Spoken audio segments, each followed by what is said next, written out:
بیان گریاں اسے پڑھتے ہیں، ان کے چاروں افسانوی مجموعے ہم اصل اردو فکشن میں جو کلام ہیدری کے معاصرین کے درمیان ان کی ایک خاص پہچان بناتے ہیں.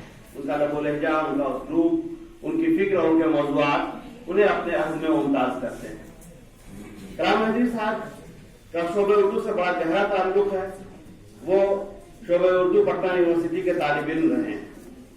ہمیں اس پروگرام کو کرتے ہوئے اس لیے بے خوشی ہوئی کہ ہم اپنے شعبے کے ایک سابق طالب علم کو خراج عقیدت پیش کر رہے ہیں اور اس کی محنتوں کو سلام کر رہے ہیں.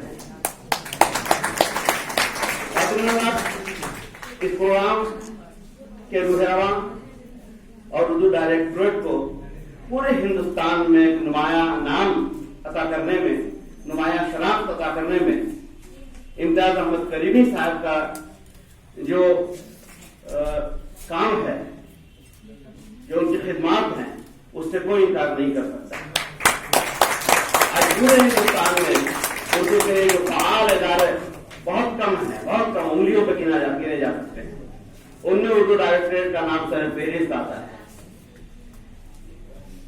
امتیاز احمد کریمی صاحب اردو کو کیسے فروغ دیا جائے، اردو کو کیسے عوام تک پہنچایا جائے، اردو کو کیسے گاؤں گاؤں تک پہنچایا جائے، اردو کو کیسے آج کی سب سے زندہ زبان بنائی جائے، اس کے لیے شب و روز کوشاں رہتے ہیں. ان کے ہر جملے میں، ان کی ہر بات میں ان کی کوشش نظر آتی ہے. ہمارے وائس چانسلر پروفیسر راج بہاری جی تشریف لے آئے ہیں. ہم ان کا اس وقت میں استقبال کرتے ہیں، خیر مقدم کرتے ہیں. ہم بہت ممنون ہیں کہ ہمارے وائس چانسلر صاحب نے ہمیں اپنا قیمتی وقت دیا.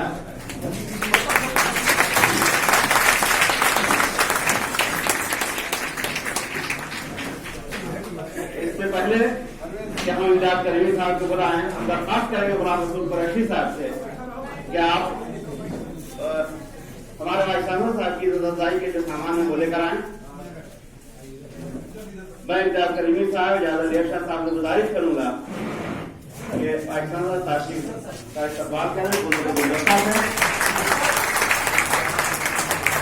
اور سال کوشش کی جائے گی.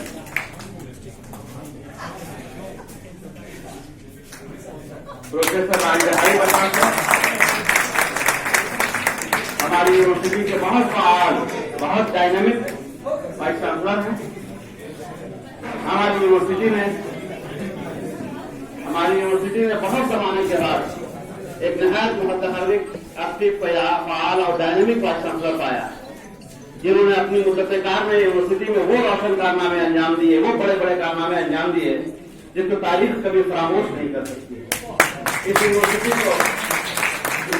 کو عالمی پیمانے پر متعارف کرانے میں، اس یونیورسٹی کو ہندوستان کی یونیورسٹیوں میں ایک نمایاں کردار ادا کرنے میں پروفیسر راج بہاری سنگھ کا بنیادی کردار ہے، بڑا کام ہے. ہم آج کے اس وقت میں آپ کا استقبال کرتے ہیں، خیر مقدم کرتے ہیں اور چاہتے ہیں کہ آپ کی دعا اور سرپرستی ہمارے ڈپارٹمنٹ کو ہمیشہ حاصل کرے. اس سے پہلے کہ ہم پروفیسر موصوف سے گفتگو سے ہیں، ہم اپنے بہت فعال متحرک اور اردو کے سپہ سالار، جنہیں کبھی عہد جدید کا سر سید کہا جاتا ہے، کبھی انہیں عہد جدید کا بابا اردو کہا جاتا ہے، میں پروفیسر امتیاز کریمی صاحب سے گزارش کروں گا کہ تشریف لائیں اور اپنے تعارفی کلمات سے ہمیں نوازیں. ہم ان کو کسی پروفیسر سے کم نہیں سمجھتے، اس لیے ان کو پروفیسر بھی کہتے ہیں اور کبھی کبھی ڈاکٹر بھی کہتے ہیں. امتیاز کریمی صاحب